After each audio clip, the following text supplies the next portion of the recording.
দেখেছি যে এখানে আনসারদের একটি গ্রুপ তারা কিছু দাবি নিয়ে এসেছিল।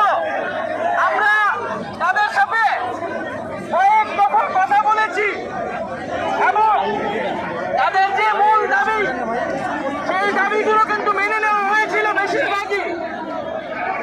তাদের দাবি ছিল যে তাদের যে 6 মাসের রেস্ট কোথা আছে, বিশ্রাম কোথা আছে, 3 বছর পর পর হয়েছিল এবং তারা জাতীয় কর্মের কথা বলেছিল। আমরা বলেছিলাম 1 সপ্তাহ সময় দিতে উপস্থাপন করতে, কিন্তু তারা আমাদের কোন কথা না শুনে এখানে সচিবালয়কে জিম্মি করে তারা একটা অরাজক পরিস্থিতি তৈরি করতে চেয়েছিল। আমরা ছাত্রদেরকে অভিনন্দন জানাচ্ছি।